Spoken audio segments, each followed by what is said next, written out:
በስመ አብ ወወልድ ወመንፈስ ቅዱስ አሐዱ አምላክ አሜን። ውድ የተከበራችሁ የናርዶስ ሚዲያ ቤተሰቦች እንደምን ሰነበታችሁ? እንደምን አላችሁ? እንኳን ወደ ናርዶስ ሚዲያ በሰላም መጣችሁ ውድ ቤተሰቦቼ።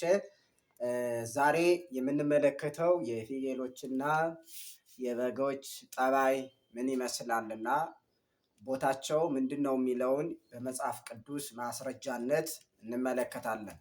ሰላም እግዚአብሔር ከሁላችን ጋር ይሁን። እስኪ ውድ ቤተሰቦች ወደ መጽሐፍ ቅዱስ ዓለም ልውሰዳችሁና እሱን እንመልከት።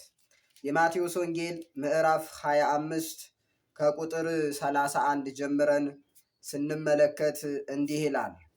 ወአመ ይመጽእ ወልደ እጓለ እመሕያው በስብሐቲሁ ወኩሎሙ መላእክቲሁ ምስሌሁ። ወልደ እጓለ እመሕያው ክርስቶስ በምስጋና በክበበ ትስብእት በግርማ መለኮት ቅዱሳን መላእክቶቹ ጋራ በመጣ ጊዜ አሜሃ ይነብር ዲበ መንበረ ስብሐቲሁ። በሚመሰገኑበት ዙፋን በጌትነት በተቀመጠ ጊዜ ወይትጋብኡ ኩሎሙ አሕዛበ ምድር ቅድሜሁ። የምድር ወገኖች ሁሉ ሙታን ሁሉ ከፊቱ ይሰበሰባሉ። ወይፈልጦሙ እርስ በርሳቸውም ይለያቸዋል። ከመ እንተ ይፈልጥ ኖላዊ አባግዓ መዓጣሊ። እረኛ ፍየሎቹን ከበጎቹ እንደሚለይ ሁሉ ይለያቸዋል። ወያቀውም አባግዓ በየማኑ፣ እነሆ በጎቹን በቀኙ ያቆማቸዋል፣ በግራው ያቆማቸዋል። ወያቀውም አባግዓ በየማኑ፣ ጻድቃንን በቀኙ ያቆማቸዋል። ወአጣሊ በጸጋሙ፣ ኃጥአንን ፍየሎቹን ደግሞ በግራው ያቆማቸዋል ይላል።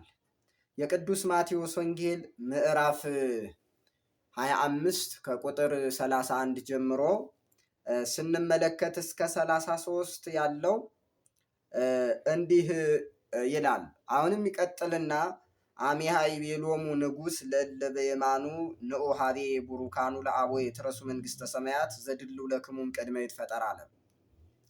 ጌታ ኢየሱስ ክርስቶስም አስቀድሞ ዓለም ሳይፈጠር የተዘጋጀላችሁን መንግሥተ ሰማያትን ትወርሱ ዘንድ የአባቴ ቡሩካን ወደ እኔ ኑ ይላቸዋል። እዚህ በኋላ ዝርዝር ጉዳይ በባለፈው ቪዲዮ ላይ ስለሰራሁት እሱን ያቀርብላቸዋል። ርህብኩ ወአብላዕክሙኒ፣ ተርቤ አብልታችሁኛልና ይላቸዋል። እነማንን ከተባለ በቀኙ ያቆማቸውን ጻድቃንን። አሜሃ ያወሱ ጻድቃን እንዘ ይብሉ ቸዋል። ከዚህ ከመካከል ከታናናሾቹ ለአንዱ ያደረጋችሁት ማለት ለእኔ ያደረጋችሁት ማለት ነው ብሎ ይመልስላቸዋል። ወይቤሎሙ አማን እብለክሙ ኩሎ ዘገበርክሙ ለአሃዱ ምዕሉ ንዑሳን አሃዌየ እለ በየማን እለ ያአምኑ ብየ ሊተገበርክሙ። በእኔ ከሚያምኑ ከነዚህ ከታናናሾቹ ለአንዱ ያደረጋችሁት ማለት ለእኔ ያደረጋችሁት ነው ይላቸዋል። ወእምዚ ይብሎሙ ለእለ በጸጋሙ ሁሩ እምኔ ውስተ እሳት ዘላለም ዘድልው ለክሙ ለሰይጣን ወለመላእክቲሁ ይላቸዋል። እናንተ ኃጥአን ርጉማን ከእኔ ወግዱ፣ ዓለም ሳይፈጠር ወደ ተዘጋጀላችሁ ወደ ሲኦል ወደዚያ ግቡ ይላቸዋል ማለት ነው። እነሱም ያው ርህብኩ ወኢያብላዕክሙኒ፣ ተርቤ አላበላችሁኝምና ብሎ መልሱን ጥያቄውን ያቀርብላቸዋል። እነሱም አይዜ መጻእከ ወኢያብላዕናከ፣ መቼ መጥተህ መቼ አላበላልንህ ብለው መልስ ይመልሱለታል ማለት ነው። ጠቅለል አድርጎ ግን በዛሬው ቪዲዮ ላይ ውድ ቤተሰቦች ማስረዳት የፈለግኩትኝ የበግና የፍየል ጠባይ ምን ይመስላል የሚለውን ማሳየት ፈልጋለሁ። ቃሉን የተናገረው አምላካችን መድኃኒታችን ኢየሱስ ክርስቶስ ነው። እንግዲህ የቃሉ ባለቤት እሱ ነው። አምላካችን የተናገረው ኃይለ ቃል ነው። አምላካችን የተናገረው ኃይለ ቃል ነው። እንግዲህ በፍየል የተመሰሉት በጎቹ ማለትም ኃጥአን፣ በጎ ስራ ያልሰሩ፣ በእርሱ ያላመኑ፣ ወልድ ዋሕድ በተዋህዶ ከበረ ያላሉ እነሱ ናቸው። በግራ በቀኝ ደግሞ የቆሙት ወይም ደግሞ በበግ የተመሰሉት ጻድቃን ናቸው። ማለትም ለተራበ ያበሉ፣ ለተጠማ ያጠጡ፣ ለታረዘ ያለበሱ፣ የታሰረ የጠየቁ፣ እንዲሁም መጻሕፍት የሚያዝዙትን ሁሉ ያደረጉ አምላክ ያዘዘውን የተገበሩ በበጎች ተመስለዋል። እንደሚታወቀው እንግዲህ የበግና የፍየል የራሳቸው ጸባይ አላቸው። በግ ትሁት ናት፣ ጻድቃንም ትሁታን ናቸው። በግ በጣም ትሁት ናት፣ በጣም ትሁት። ደግ ሲባል እንደ በግ የለም። ጌታችን አምላካችን ኢየሱስ ክርስቶስም በበግን የተመሰለው በግ ትሁት ናት። ጌታችን ኢየሱስ ክርስቶስም ትሁት ነው። በግ ትሁታን ናቸው፣ አባግ ትሁታን ናቸው። በጌታችን በመድኃኒታችን በኢየሱስ ክርስቶስም ያመኑ ምዕመናን ትሁታን ናቸው፣ ማለትም ቅኖች ናቸው። ምንም ነገር የሚያጓጓ ነገር የላቸውም። ሌላኛው ሁለተኛው በግ ጭቃውን አይጸየፍም፣ ጻድቃንም መከራውን አይጸየፉም። አሁን አባግ የሚባሉት እነዚህ በጎች ጭቃ የሚባለውን በክረምት የትኛውን ጭቃ ቢሆን በግ ትገባለች። ጻድቃንም የትኛው መከራ እንደ ዶፍ ይውረድ ይታገሱታል። መከራውን ችለው ነው መንግስተ ሰማያት እንደሚገቡ የሚያውቁት። ሌላኛው ሶስተኛው በግ ከዋለበት አይታወቅም። በግ የሚውልበት አይታወቅም። በግ ማለት ወደዚያ ወደዚህ ቃሽታ የሆነ ቦታዋን አታሳውቅም። ጻድቃንም የት እንዳሉ አይታወቁም፣ ስውር ናቸው።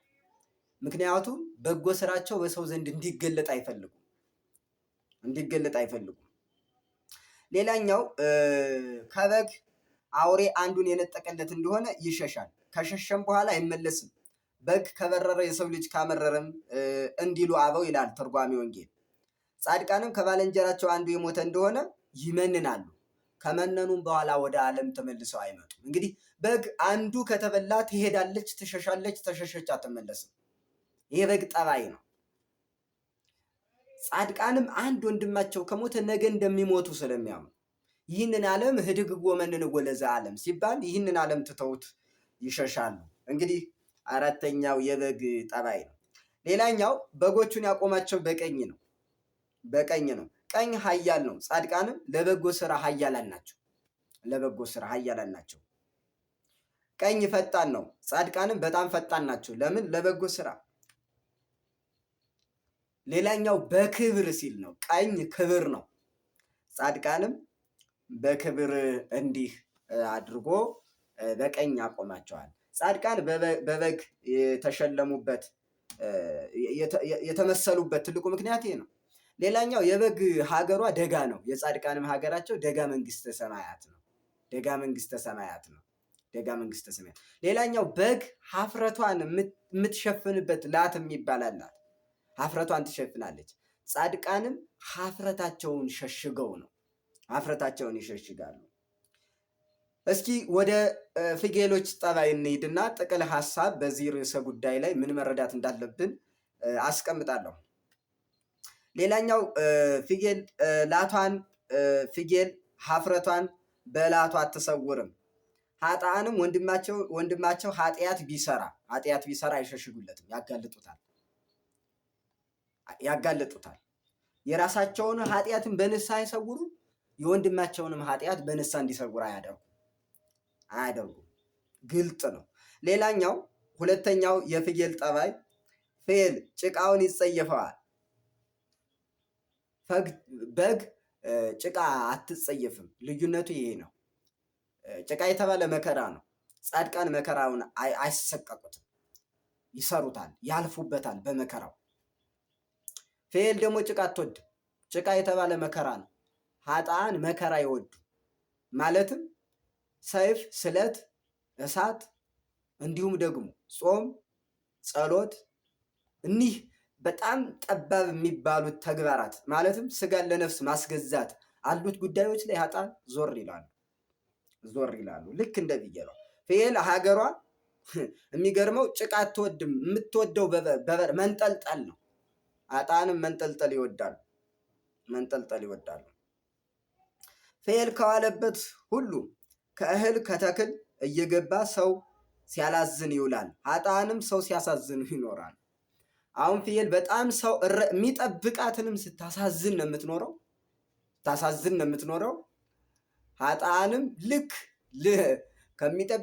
የሚጠብቃቸውን እግዚአብሔርንም አብሯቸው የሚኖረውን ሰውንም ሲያሳዝኑ ነው የሚኖሩት። በእውነቱ እንደ ኃጥአን ፈጣሪን የሚያሳዝን የለም፣ ህዝብንም የሚያሳዝን የለም። ሰው ወደደ እግዚአብሔር ወደደ የሚባለው ለዚህ ነው። ሌላው ፍየል አንዱን አውሬ የነጠቀበት እንደሆነ ለጊዜው ይሸሻል፣ ኋላ ችፍ እያለ ይቀርባል፣ እየነጠቀ ይፈጃቸዋል። ኃጥአንም ከወገናቸው አንድ የሞተ እንደሆነ መነን ይላሉ፣ ተመልሰው በርስቱ በጉልቱ በቤቱ በንብረቱ ሲጣሉ ይታያሉ። ለጊዜው ነው፣ ጊዜያዊ ነው። አዘን፣ ተበሳጨን፣ መነን፣ እንዲሆን የሚል ተማርን የሚሉት ለጊዜው ነው፣ ጊዜያዊ ነው። ወይም ደግሞ ከመጋረጃ ባሻገር ነው። የኃጥአን ተግባራቸውም እንዲህ ነው። ልክ ፍየሏ አንዱን ከበላው የተወሰነ በርገግ ትሰነብትና ተመልሳ ትመጣለች። ምግቧን የምታየው እንጂ መከራውን አታይም። ኃጥአንም ለጊዜው ሆዳቸውን ካሉ በርስቱ በጉልቱ ርስት ጉልት የሆድ ጉዳይ ይመለሳሉ። ሌላኛው ፍየል በረሃው መኖሪያው በረሃ ነው። ቅድም እንዳልኳችሁ የበግ ሀገሩ አደጋ ነው። በረሃ ሙቀት አለ። የሙቀት የእሳት የውጣ ውረድ ነው። ኃጥአንም ሀገራቸው ሲኦል ነው። በረሃ የተባለ ሲኦል ነው፣ ተርጓሚያን እንዳስቀመጡት። ሌላኛው ኃጥአንን ያቆማቸው በግራ ነው። ግራ ጠማማ ነው። ግራ ደካማ ነው። ግራ ብርቱ አይደለም። ኃጥአንም ጠማሞች፣ ደካሞች፣ ብርቶች አይደሉም፣ ደካሞች ናቸው። እነዚህን አምላካችን መድኃኒታችን ኢየሱስ ክርስቶስ ሁሩ እምኔ ውስተ እሳት ዘላለም ዘድሉ ለሰይጣን ወለመላእክቲሁ ይላቸዋል። ሂዱ ዘያግቡ ይላቸዋል። ይኸውላችሁ ውድ የናርዶስ ሚዲያ ቤተሰቦች ከነዚህ ከፍየልና ከበግ ሁለት ጠባያትን እንረዳለን። ልክ የኃጥአንንና የጻድቃንን ወይም ደግሞ የፍየልንና የበግን ጠባይ ተረድተናል ብዬ አስባለሁ። ውድ ቤተሰቦቼ እኛስ ከበጎች ነን ወይስ ከፍየሎች? እኛ ከየትኛው ነን? ማለትም አሁን ዘመናችን አስቸጋሪ ነው። ዘመናችን የትዕቢት ዘመን ነው። ዘመናችን የመተያየት ዘመን ነው። ዘመናችን ፍቅር የጠፋበት ዘመን ነው። ያ ማለት ሁሉም ሀገሩን ቆላ፣ መኖሪያውን ቆላ፣ ሀገሩን ሲኦል፣ ከዚያ ደግሞ ጠባዩን ፍየል አድርጎት እየኖረ ነው ያለው። የበግ ጠባይ ደግሞ እንዲህ አይደለም። ድንጋይ ሲሏቸው አሜን እግዚአብሔር ይመስገን ብለው የሚቀበሉ፣ ትዕቢት ሲይዛቸው ሰዎቹን በትህትና ማሸነፍ የሚችሉ በረቂቅ አእምሮ፣ በረቂቅ ብስለት፣ በረቂቅ አካሄድ የሰለጠኑ ግን ደግሞ ብዙ ነገር መስራት የሚችሉ ናቸው አባቶቻችን ወይም ደግሞ ጻድቃን የሚባሉት። ስለዚህ እኛ በ121ኛው ክፍለ ዘመን ያለነው ጠባያችን ከምንድን ነው?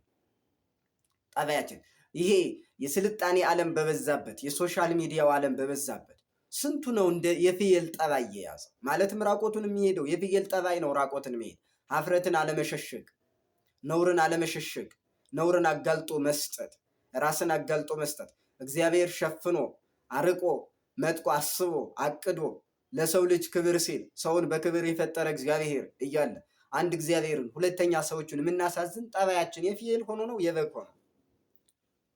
ስለዚህ ከየትኛው ነው የእኛ ጠባይ ያለው?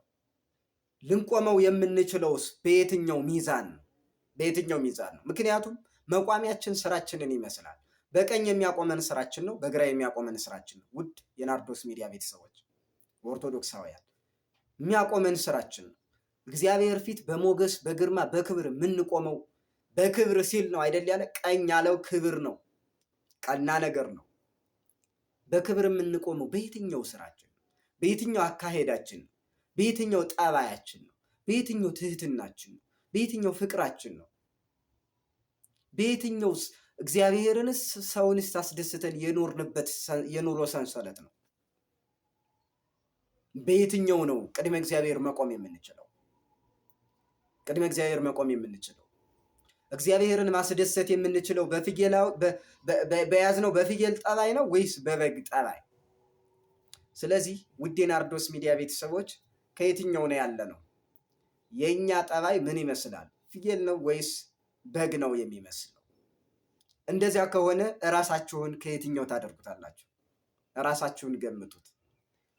ጠባያችን፣ አካሄዳችን፣ አለባበሳችን፣ አነጋገራችን፣ ህልውናችን፣ አለማዘናችን፣ የጠነከረ ልብ፣ የደነደነ አንደበት መኖሩ የፍየል ጠባይ ከሆነ ወደ በግ ጠባይ ዞር ማለት ግድ ሳይኖርብን አይቀርም።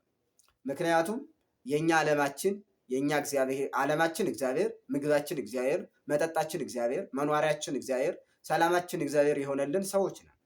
ስለዚህ ከፍየሎች ጠባይ ዞር ልንል ይገባል። በተለይ ይሄ ዘመን የስም ኦርቶዶክስ ያለበት፣ የስም መስቀል የታሰረበት፣ የስም ነጠላ የተለበሰበት፣ አንዳንድ ደግ ሰዎች በደግነታቸው እንዳይቀጥሉ ፍየሎች እየቀሰቀሱ እንደራሳቸው የሚያስመስሉበት ዘመን ቢኖር ይሄ ዘመን ነው። በአፋቸው ዘረኛ ያልሆኑ በውስጣቸው ዘረኞች የሆኑበት ዘመን ቢኖር ይሄ ዘመን ነው። በአፋቸው ባሕታዊ ውሳጣቸው ግን ስለት መዛዥ ጎራ ያላቸው ውስጣቸው፣ ውጫቸው ግን እንዲህ ደህና ሰው የሚመስሉ። የምን ጠባይ ነው ከተባለ የፍየል ጠባይ። ስለዚህ ወደ በጎች ጠባይ ተቀላቅለን የበግ ጠባይ ኑሮን እንድንኖር አምላካችን መድኃኔዓለም ኢየሱስ ክርስቶስ ይርዳን። ጠባያችን የፍየል ነው ወይስ የበግ? ውድ የናርዶስ ሚዲያ ቤተሰቦች ይህንን ቪዲዮ ሰብስክራይብ እያደረጋችሁ የደወል ምልክቷን እየነካችሁ ቤተሰብ እንድትሆኑ እንዲሁም ደግሞ ላይክ እያደረጋችሁ እንዲሁም ለብዙዎች ተደራሽ እንዲሆን ሸር እንድታደርጉ በእግዚአብሔር ስም አሳስባለሁ። አነሳስቶ ላስጀመረን አስጀምሮ ላስፈጸመን ለልዑል እግዚአብሔር ክብር ምስጋና ይድረስ።